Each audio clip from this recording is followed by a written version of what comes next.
Hello tool groupies and welcome to the Backwoods Mechanic channel. If you like tool reviews, do-it-yourself, how-to videos, tool store tours, and much more, make sure you pop the clutch on that subscribe button, go over to Instagram, hit follow, check out the new Facebook page. Today we are going to be reviewing this set of 10-inch comfort grip V-jaw pliers from Milwaukee. This is model number 48-22-6210, a lifetime limited warranty. So if you get into a position where you just bought these things and it turns out that they're not what you thought they was, just return them to the store. Or if you was to break them, they don't do the job that they are intended to do, definitely contact Milwaukee. You can do that by going to milwaukeetool.com or calling the number right there on screen. These are made in China. Reaming handles and head will ream up to 2-inch pipe. A slim design head, that way you can get into some nice tight narrow confined spaces. It's made from forged strength steel. It's got machine precision cutting on it and rust protection. And they advertise these as comfort grips that will not peel, and the way they're designed, they do look nice, and I do believe they will hold on there pretty good over an extended period of time. It has an all metal quick adjust button right there in the middle of it. Test fit strong hold hex jaw design, which is essentially why I picked these up and wanted to try them out. I do got some Irwins up for review. I've been using those Irwins for a few months now, testing them out, getting my feel for them, and I will have a review on those coming up soon and a comparison video between the two. The jaw capacity on this 10-inch is going to be up to 2 inches. They do offer a 12-inch, an 8-inch, and a 6-inch if I'm not mistaken. I picked these up from Royal King. It only cost me right around $18 plus tax, right close to 20 bucks. The 12-inch was right at $20 for certain. So we're going to go ahead and pull these things out of the package. One thing about Milwaukee Tool and their design and this style of plier, they do got the straight jaw and they got the V-groove design like you see with this pair right here. They actually reach out to people in the trades and ask questions. That's why on the bottom half of your pliers right here, they decided to take off the comfort grips, because on certain job sites they've seen a bunch of different people taking off the ends of their comfort grips, and they were doing that for a reason. Most of the time they would need to use it as a punch, so if you needed to punch something out, they didn't want to damage the pliers, you might not have a punch on hand, hammer on hand, you know, things like that. You might use these as punches, maybe as a pry bar. You needed to pry on something, or you wanted to punch something out. I know electricians all the time, you're installing boxes, things like that, you want to knock them little circles out. Right here you go. That's what these would be good for, and you could use them to pry up on things as well. So they do actually ask people why they do things, and then they try to incorporate it into the design of their tools. Plus, you can use these as reamers. They do fit inside of pipes. They do ream things out. That's why they've got that tapered end, because they want you to be able to ream out a pipe if you're working on copper, PVC, whatever the case is. They want you to be able to use this tool for multiple different functions, and I like that because how they try to design this tool. Now, if I stick it in, this one is the 10-inch. Like I said, if I had the 12-inch, it would fit right inside here, no problem at all. But I can still widen the jaws up right here, and I can turn it back and forth, and I can ream out this piece of copper if I need to. Or if I just now freshly cut it and I'm getting ready to flare it out and I want it to go ahead and ream the inside out, I could use these pliers to get that job done by sticking the front of the jaws in back here and reaming it out. Or I can always take the handles right here, stick it in, and ream them out. Let's give you options for whatever job it is that you're doing. If you're an electrician, you're getting ready to hook something up, you're hooking an electrical box up, something like that, you got these circles right here that your pipe's going to go into. All you got to do is get it centered up the way you want it. Get your handles in a position that you want them in. Now all you got to do is hold them tight, and then boom, right there you go. You knock it straight out, you go ahead and start hooking up your pipe, getting everything ready for the repair or the installation that you're working on. Now, as far as using the bottom half to ream something out, they will go in there and they will twist, they will turn, they will kind of help you ream out your copper lines and whatnot.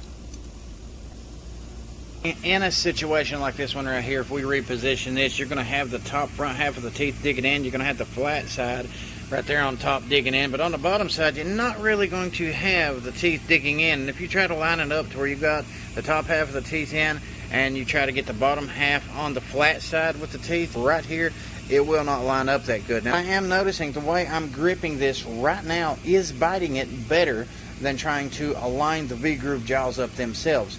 Now, if this was to be stuck, frozen, you know, something like that, it might not do as good. But being that these are brand new pipes, it's gripping it, it's currently turning it, the only way to tell is to test it out doing some real world stuff. Now we are on a pipe right here, and the pipe situation, I've sat here and played with it. It does not grip it good at all. It does slip. I mean, the flat side really is the downfall on this tool, what makes it a good tool or not. I believe it's the Knipex. If you look at Knipex, Knipex has the flat side on the opposite sides of what you get right here with Milwaukee. So the Knipex is definitely probably going to grip a lot better. I do not have none to compare them to at this moment in time. Maybe we will some point in time in the future. But needing a grip, wanting a good grip is essential to different tradesmen out here. You want to be able to lock onto something, and you want to be able to turn it. And that's something I don't have to worry about with channel lock. Channel lock basically has the flat jaws, and you grip them on the top and the bottom, but it will bite into the pipes that you're working with whenever you're trying to turn them. And you just do not get that. There's way too much slippage right here with the Milwaukee. Now, as far as using these on actual bolt heads, I mean, this isn't too bad. You get a pretty decent grip on it. But once again, whenever you go to pull, there's all kinds of slippage right there on the flat spot. Just do not get the bite that you would think you would get. And I've got this sitting in the vise, just a big round bolt right here. So my regular pair of pliers, I should be able to pull these hard enough to make it start turning in the vise, considering it's round. I can't even get the Milwaukee to grip it enough to turn it. I mean, it's gripping on the bottom side really good because that's where the teeth are, and I'm putting a whole lot of force on this.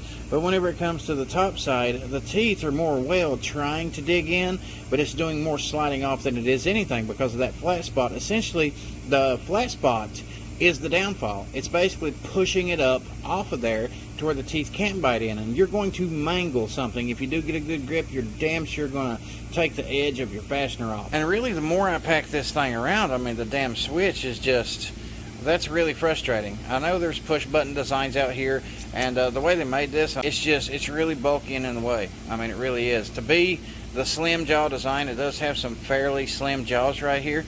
The head's nice and slim, so you can get into some really tight confined spaces right there. But in the event that you needed to go just a little bit further, even right here with the vise open, okay, you can see the vise in comparison to that fastener right there. You know, that button's going to be right in your damn way.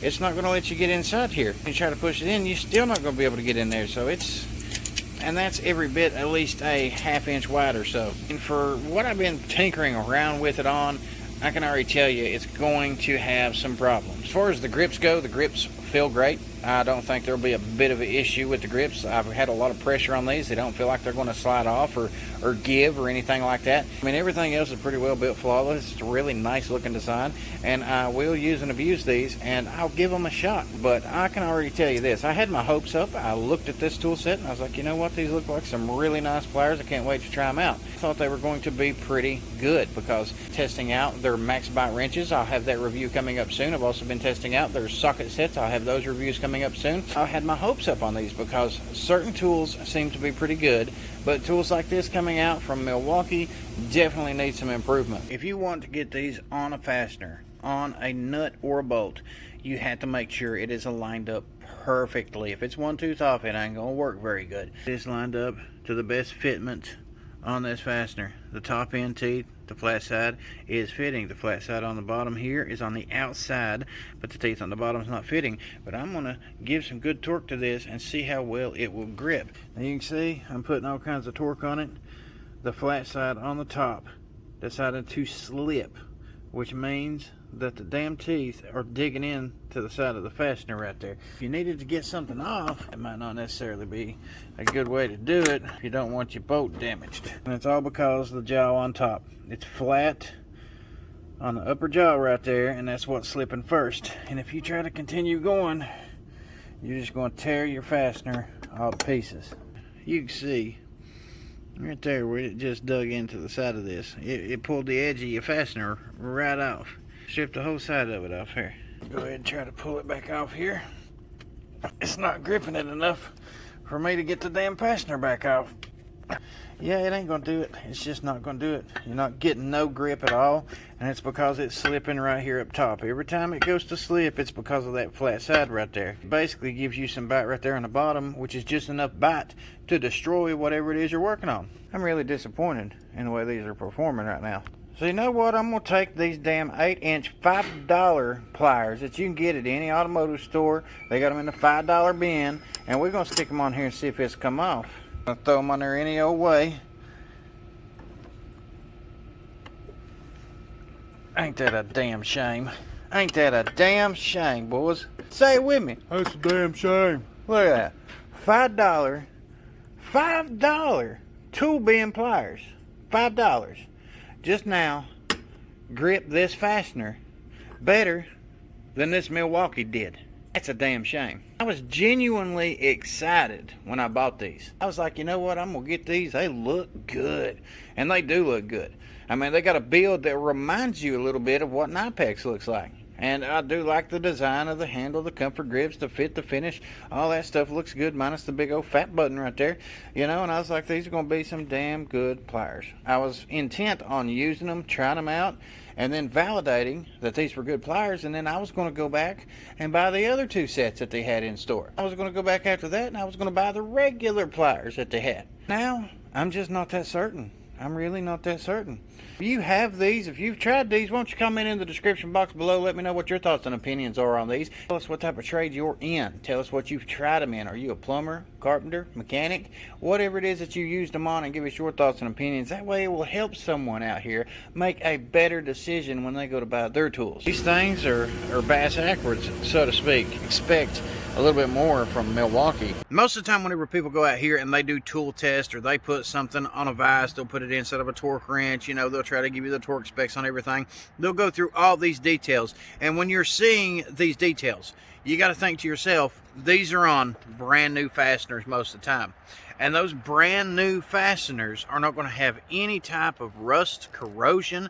They've not been on a machine for the last 5, 6, 10 years, whatever the case is in some situations. So if they're going to slip on a brand new fastener, on a brand new bolt head, if I can't even turn a fastener in a vise that's a round bolt and it don't go nowhere, then there's a problem. If I can take an aluminum, and that's what that was, whether you realize it or not, that was an aluminum fastener, just to kind of get a grip on that. I was hoping it would get a really good grip on that. It would dig into that aluminum fastener, and it would turn it or break. So I was like, if Milwaukee's going to perform okay, and I put it on this fastener, I should be able to grip it, and it should provide it a little bit of an advantage. It should have let the teeth dig into it enough to turn that fastener on around or break that bolt. I guarantee you, if I was to put the channel lock version on that, then it would snap it in half. But don't worry, we are going to have a video coming up, and we're going to have a showdown between channel lock, Irwin, Milwaukee, and maybe a few other name brands that I can pick up. But whenever it comes down to this specific set of pliers and the design on these things, they're just not working too good. I'm not impressed.